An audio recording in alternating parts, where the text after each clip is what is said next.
भाजप आमदार गणपत गायकवाडांचा शिंदे गटाच्या महेश गायकवाडांवर गोळीबार। उल्हासनगरमधील हिल लाईन पोलीस स्टेशनमध्ये गोळीबार। उल्हासनगर गोळीबार प्रकरणातील जखमी दोघांपैकी महेश गायकवाड यांची प्रकृती चिंताजनक, तर त्यांचा सहकारी राहुल पाटील यांची प्रकृती स्थिर असल्याची माहिती। ठाण्यामध्ये मुख्यमंत्री एकनाथ शिंदेंकडून महेश गायकवाड यांच्या प्रकृतीची विचारपूस। झालेली घटना अत्यंत दुर्दैवी, मुख्यमंत्री एकनाथ शिंदेंची प्रतिक्रिया। महेश गायकवाड यांच्या प्रकृतीची खासदार श्रीकांत शिंदेंकडून विचारपूस। ज्युपिटर हॉस्पिटलमध्ये जाऊन केली विचारपूस। उल्हासनगर गोळीबार प्रकरणात गणपत गायकवाड यांचा मुलगा वैभव गायकवाडही आरोपी। पोलिसांकडून वैभव गायकवाडचा शोध सुरू। आमदार गणपत गायकवाड यांचा बॉडीगार्ड हर्षल केणेकडूनही गोळीबार। पोलिसांच्या एफआयआर मध्ये स्पष्ट उल्लेख। शिंदे गटाचे कल्याण शहर प्रमुख महेश गायकवाड यांच्यावर गोळीबार केल्याप्रकरणी गणपत गायकवाडसह 3 जणांना अटक, तर 6 जणांविरुद्ध गुन्हा दाखल। जमिनीच्या वादातून गोळीबार केल्याची माहिती। आमदार गणपत गायकवाड यांची आमदारकी धोक्यात येण्याची शक्यता। उल्हासनगर गोळीबार प्रकरणी गायकवाड यांच्या अडचणीत वाढ। उल्हासनगरच्या हिल लाईन पोलीस स्टेशन बाहेर पोलिसांचा मोठा बंदोबस्त तैनात। आमदार गणपत गायकवाड यांच्यावर कारवाई व्हावी यासाठी शिवसैनिक हिल लाईन पोलीस स्टेशन बाहेर जमत असल्यानं पोलीस बंदोबस्तात वाढ।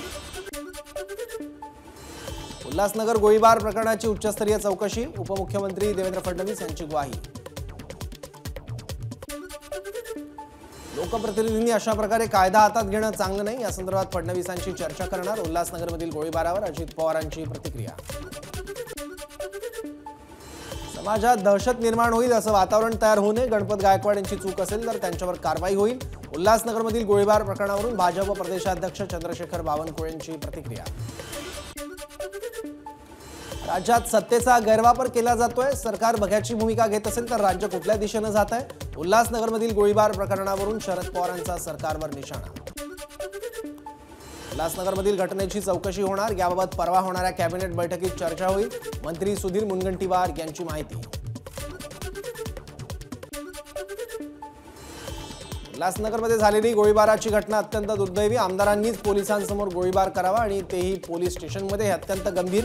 जयंत पाटलांची प्रतिक्रिया। तर गुन्हेगारी प्रवृत्तीच्या व्यक्तीला कोण पाठीशी घालतंय? जयंत पाटलांचा सवाल।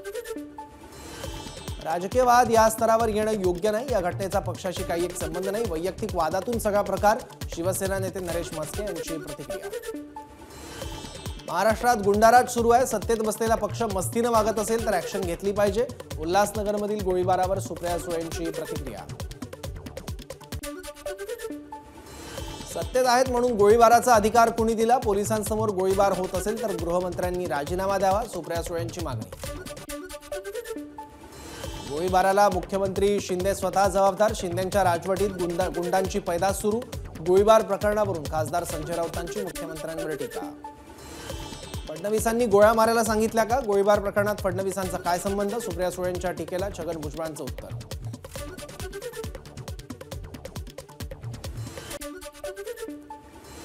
आमदारांनी स्वतःवर नियंत्रण ठेवावं। स्वतःला राजे समजतात, त्यांना जनतेनं घरी बसवावं। आमदार गायकवाड यांच्या गोळीबार प्रकरणावर प्रकाश आंबेडकरांची टीका। सत्ताधाऱ्यांनी कायदा सुव्यवस्था बिघडवली आहे। या सरकारमध्ये गुंड प्रवृत्ती पोसली जाते। उल्हासनगरमधील घटनेवर काँग्रेस नेते विजय वडेट्टीवारांची प्रतिक्रिया। महायुतीत काय चाललंय ते उल्हासनगरमध्ये दिसलं। उल्हासनगरमधील गोळीबार प्रकरणात नाना पटोलेंची प्रतिक्रिया। तर आम्ही एकत्र लढणार, महायुतीसारखा गोळीबार करणार नाही, नाना पटोलेंचा सरकारला टोला। महाराष्ट्राचा जर बिहार कराल तर महाराष्ट्राची जनता तुम्हाला माफ करणार नाही, आमदार यशोमती ठाकूर यांचा सरकारवर निशाणा। सत्य लवकर बाहेर येईल। गोळीबारावर कल्याणचे शिवसेना जिल्हा प्रमुख गोपाळ लांडगे यांची प्रतिक्रिया। एबीपी माझा, उघडा डोळे बघा नीट।